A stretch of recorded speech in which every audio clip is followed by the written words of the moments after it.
La charla de hoy es sobre displasia de cadera.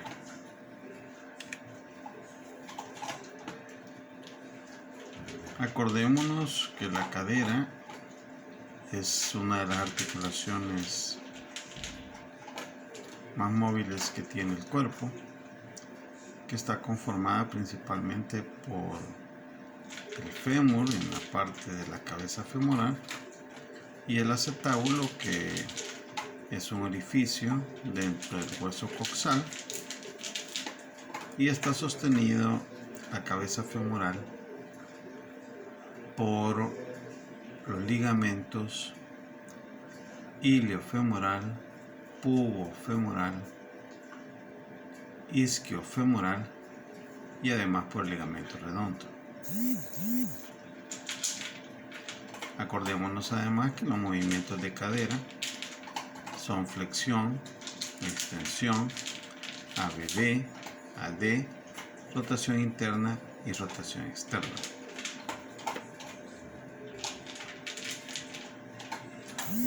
Hay diferentes patologías que dañan la cadera. Sin embargo, ahora vamos a hablar sobre la displasia de cadera. En cuanto a displasia de cadera, hay de tipo congénito y de tipo adquirido. Vamos a hablar primero sobre la de tipo congénito. Una de las principales teorías sobre displasias de cadera se considera que es la posición anómala del niño dentro del vientre de su madre. Sabemos que la posición fetal normal es un niño en posición de semiloto, en posición con las piernas cruzadas pero no totalmente entrelazadas. Y aquí observamos diferentes tipos de posiciones anormales de esas piernas.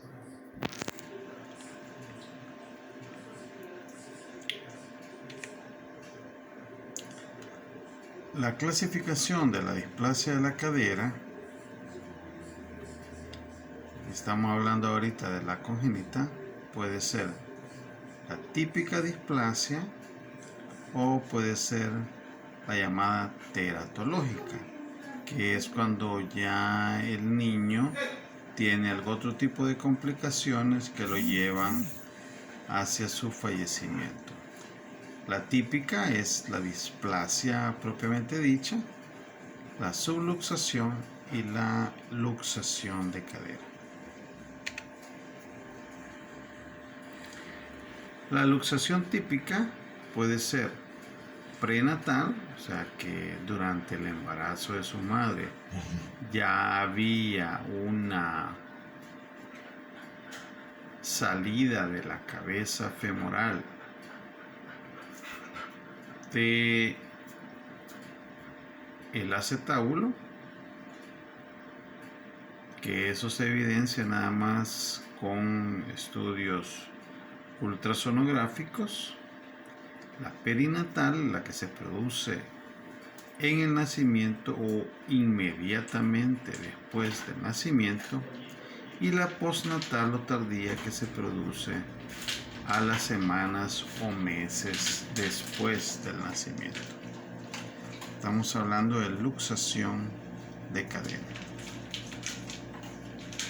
Hay diferentes tipos de factores de riesgo.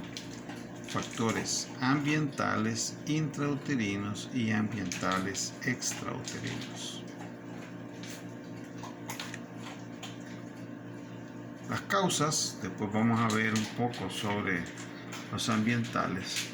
Las causas en cuanto a displasia de cadera: hay causas genéticas, no hay una clara relación entre algún gen y la displasia de cadera propiamente dicha, pero sí se ha visto una tendencia familiar a padecerla. Entonces, algunas familias que sus hijos o hijas han tenido displasia de cadera, existe la posibilidad de 3 o 4 veces tener displasia de cadera también. El sexo en general, hay mayor displasia de cadera en la mujer que en el hombre. Es más frecuente en el primer recién nacido. La laxitud ligamentaria familiar, igual que los factores genéticos, no hay una correlación directa entre la luxación o laxitud ligamentaria familiar y la displasia, pero sí se ha visto que en familias en donde los miembros tienen movimientos articulares con rangos entre comillas mayores que lo normal debido a la laxitud ligamentaria, eso ha predispuesto o facilita el desarrollo de displasia de cadera. La raza, bueno, es más frecuente la displasia de cadera en la raza blanca y es rara en la raza negra y amarilla. En cuanto a la raza negra, se dice que, acordémonos que los músculos también son estabilizadores de cadera o de articulación en términos generales, y la raza negra, acordémonos también de que tiene mayor desarrollo muscular que las otras razas. En cuanto a la edad gestacional, se dice que la displasia de cadera es infrecuente en prematuros, quizá por tener una mínima restricción intrauterina. Y el tabaquismo en la madre, pues es sugerido recientemente como una de las causas de displasia de cadera.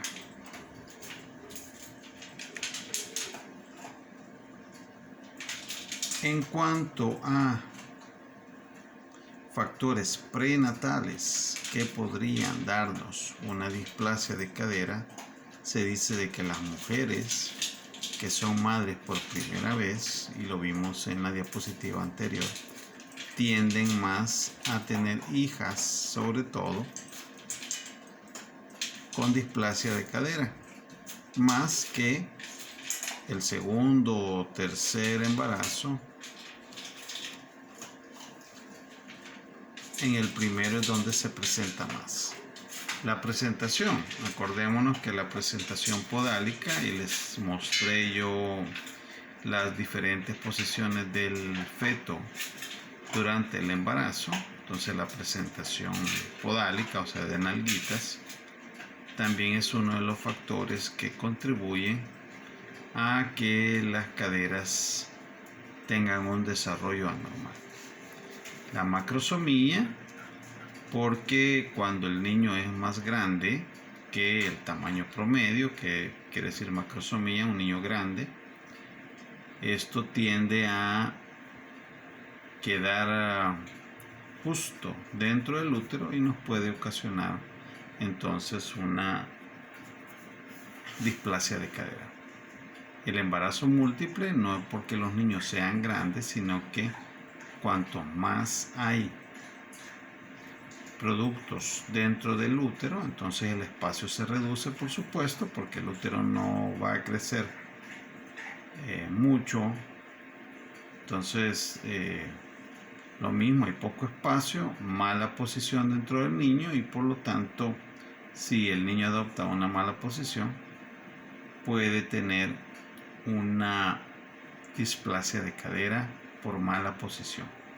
El oligohidramnios, que quiere decir poca cantidad de agua o de líquido amniótico dentro del útero, entonces eso nos da también poco espacio para que el niño logre movilizarse dentro del útero, y por lo tanto nos va a provocar mayor cantidad de niños con displasia de cadera.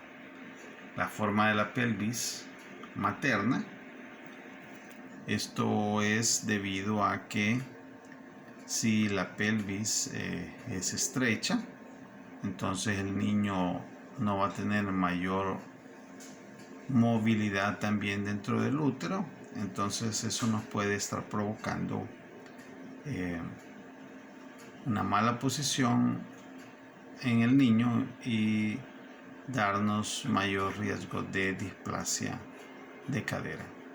Las anomalías uterinas, si el útero tiene alguna anormalidad anatómica y no permite la movilidad del niño dentro de él, entonces también nos puede ocasionar mayor cantidad de niños con displasia de cadera. La extensión brusca de las caderas del recién nacido, sobre todo durante el parto, igual nos puede dar posiciones anormales de la cabeza femoral y displasia de cadera. Y la envoltura rígida del neonato con las caderas en aducción, así como se está observando, que es una de las prácticas que se tenían anteriormente, de amarrar a los niños con los pies juntos, supuestamente para evitar las anormalidades de las rodillas y de los pies. Entonces colocaban al niño en posición de ADD de cadera y eso nos provocaba entonces una displasia de cadera, así como se muestra en la figura.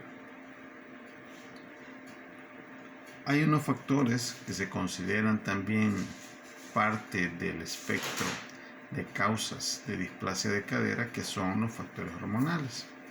Y entre esos se considera que el exceso de estrógenos maternos produce una relajación de la cápsula articular y eso nos va a predisponer a un desarrollo de displasia de cadera.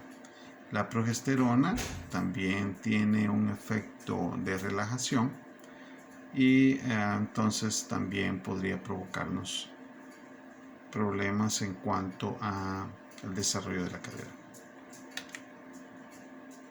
Recordémonos que la cadera tiene diferente progresión en su ángulo cérvico-diaficiario. Y aquí observamos desde un ángulo de 150 grados prácticamente el recién nacido a un ángulo de 128 grados ya en un adulto. Entonces el niño tiende a tener mayores posibilidades de una displasia, o sea, de que la cabeza se salga una subluxación de cadera, precisamente porque anatómicamente hay una cierta predisposición. Podemos estimar que la anteversión femoral o la torsión maleolar, o sea, el ángulo muslo-pie, y la medición del ángulo femoral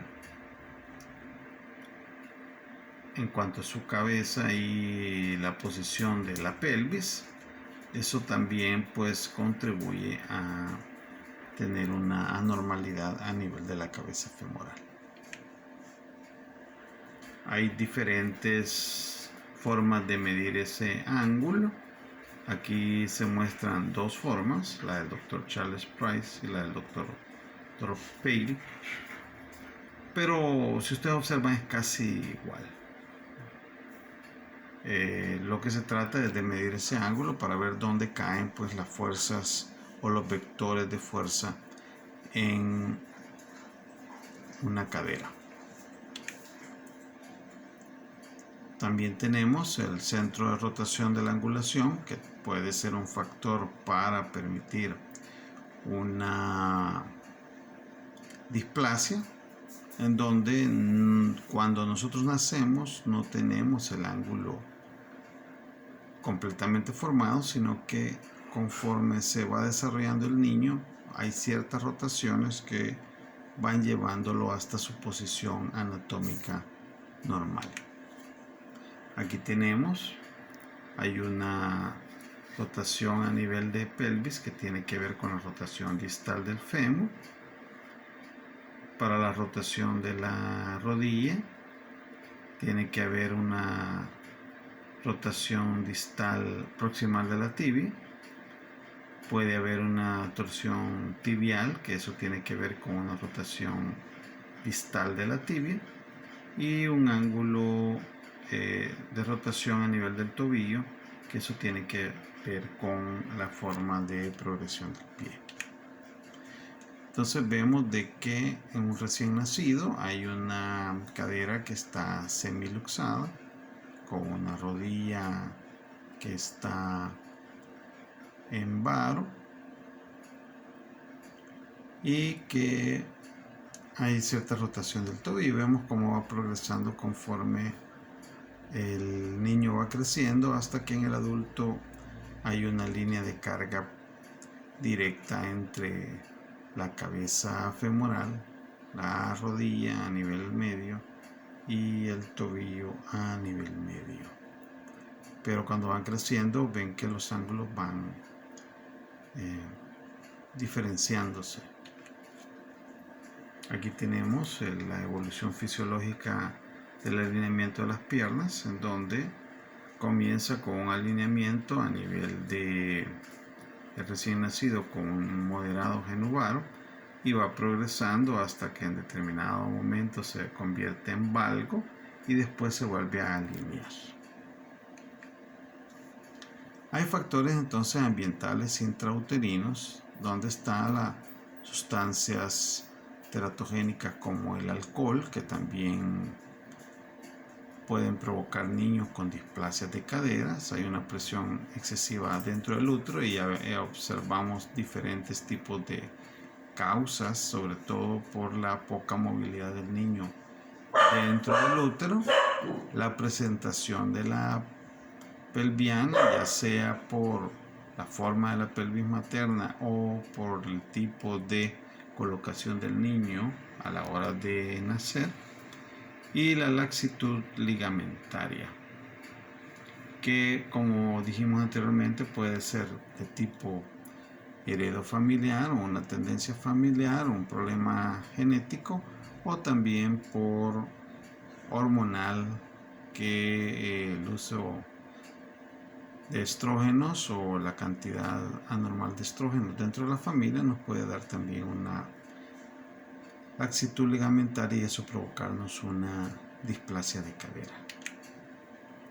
Hay factores extrauterinos como la extensión brusca de la extremidad en los primeros meses del niño, el modo de sujetar o envolver al niño y el modo de cargar y transportar al niño. Cuanto más el niño se cargue en posición de ADT de cadera, más riesgo vamos a tener para una subluxación de cadera y una displasia de cadera. Hay una clasificación en donde clasifica Ludovica. Estas son para secuelas de artritis séptica, sin embargo nos pueden servir a nosotros para ver el grado de compromiso entre las estructuras óseas del fémur y la pelvis. Así se podrían nombrar también las luxaciones de cadera como grado 1, grado 2, grado 3 o grado 4. El diagnóstico pues hay que hacerlo a través del examen físico, por supuesto la anamnesis y los estudios complementarios. ¿Qué es lo que vamos a encontrar nosotros? Bueno, una asimetría de pliegues, que es lo que por eso consulta generalmente la familia, porque hay dificultad en cuanto a los miembros, sobre todo si ya el niño está caminando y lo ven que tiene más corto un miembro que el otro. Hay un retardo de la iniciación de la marcha, o sea, les cuesta caminar a los niños. Por eso generalmente consulta a la familia. También entre los antecedentes es importante que nosotros evaluemos los antecedentes familiares, como vimos, antecedentes de laxitud, antecedentes de displasia, si son primos estas o no, los antecedentes personales,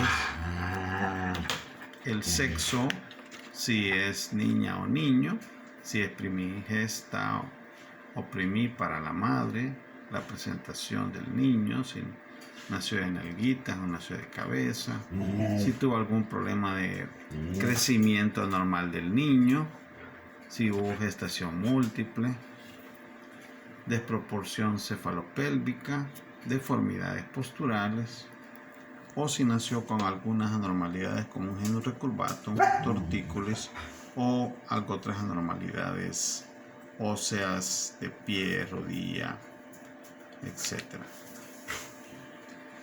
Entonces, hay, digamos, terminología que se pueden utilizar en cuanto a la displasia del desarrollo de la cadera.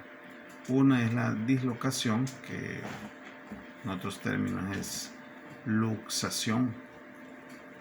Entonces, la dislocación es cuando se zafa, y una cadera puede ser dislocable, quiere decir que se puede zafar con facilidad.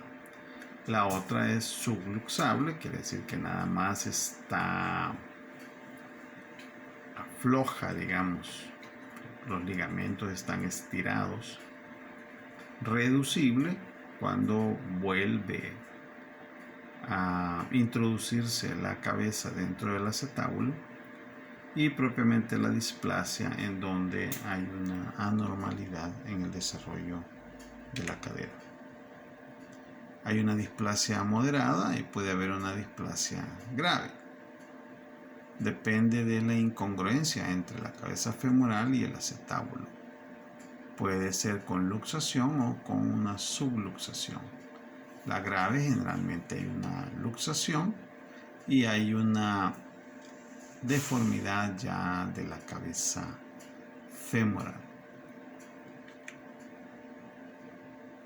Además, hay que evaluar, efectuar una cuidadosa exploración de la cadera buscando signos de inestabilidad, y ahí hay diferentes tipos de pruebas que se pueden utilizar.